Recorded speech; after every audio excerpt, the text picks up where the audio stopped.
Gentleman reserves. The gentleman from Florida is recognized. Madam Chair, I yield myself such time as I might consume. Without objection. Thank you very much. And first, let me just say that I rise in support of this appropriations bill. It's the first appropriations bill that we'll bring to the floor today, and I think it's an excellent bill. And I'd like to start by thanking Chairman Edwards, not only for his leadership, but for the example that he sets to make every member of this subcommittee feel like they are valued. And he's treated everyone with a sense of fairness. It's been an open process, bipartisan process, and we appreciate that very much. I think because of that atmosphere, that everything we do in this subcommittee is really geared to make sure that we put the best interest of the men and women in uniform first, and put their families first, the veterans and those fallen heroes. I want to say a word about Ranking Member Zach Wamp. I'm here in his stead. He's back home in Tennessee, trying to represent the people of Tennessee in a different way as the governor of that state.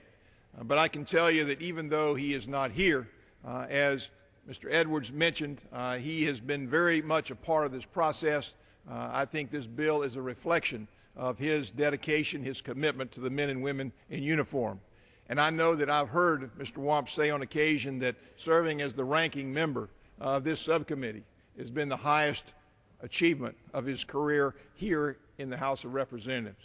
And so we wish him well as he leaves. I want to also say a word about Mr. Young. He's not here today, but he's been a longtime member of this subcommittee. And I think Chairman Edwards agrees again that he has been a great champion of the men and women in uniform.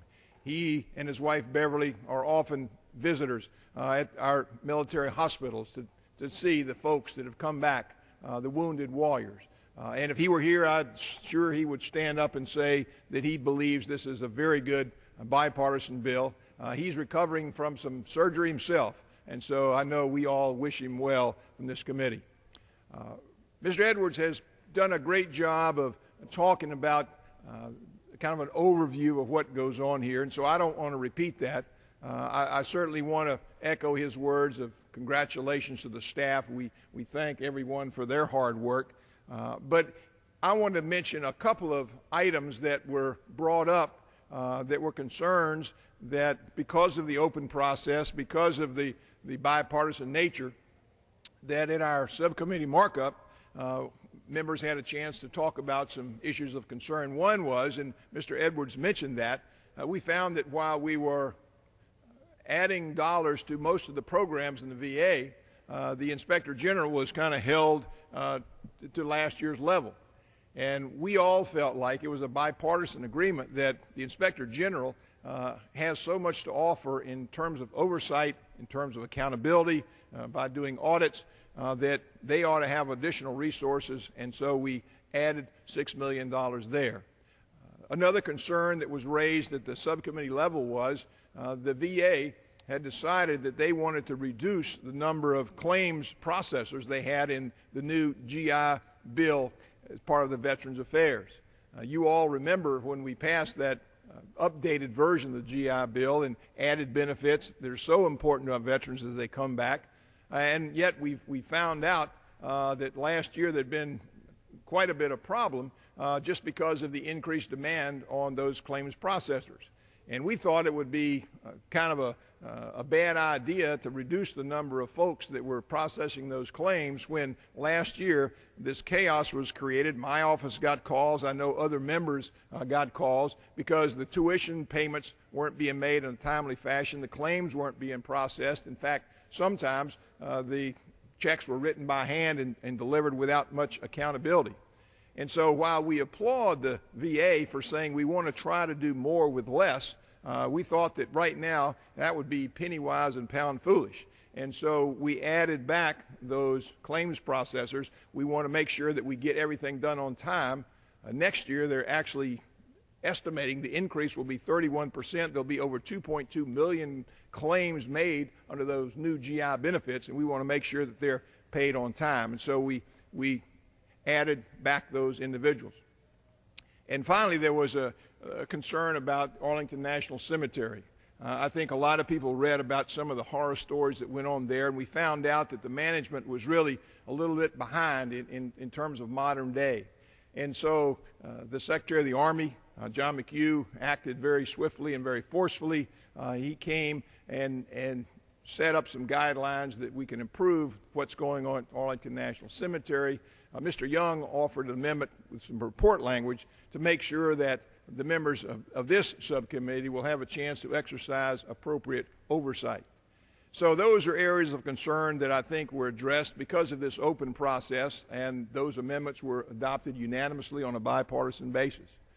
I would say from the big picture standpoint, as Mr. Edwards has talked about, I came to Congress, I think, primarily because I believe that the number one responsibility of the federal government is to protect American lives, and I still believe that today.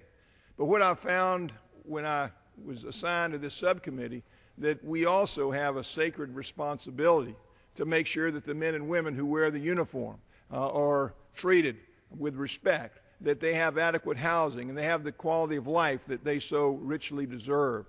And so this bill continues the commitment that we've made there.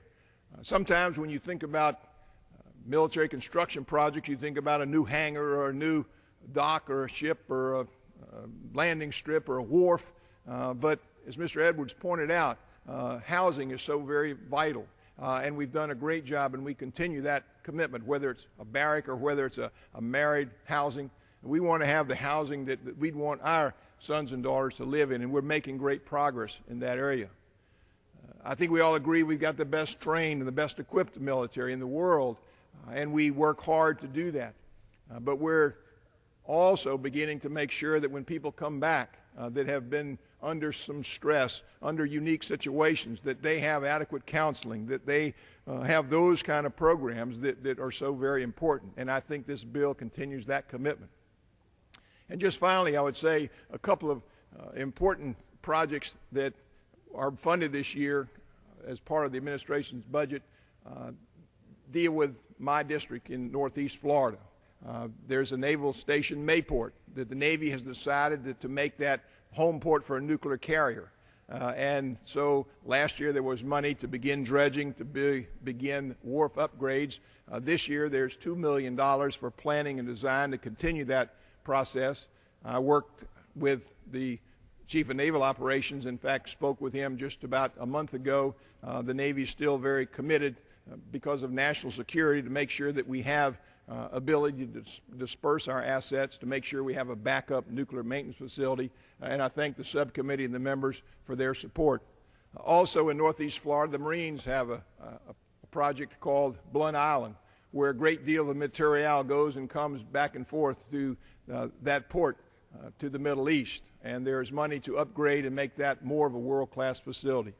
So this is a great bill I think we can all be proud of, and it really is the result of the leadership of Mr. Edwards, the hard work, the leadership of Mr. Wamp and his hard work, and actually the hard work of every member of this subcommittee.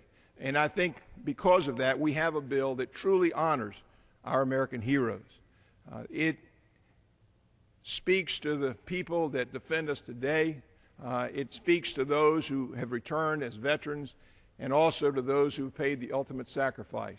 And so for those reasons, Madam Chair, I urge everyone to support this bill, and I reserve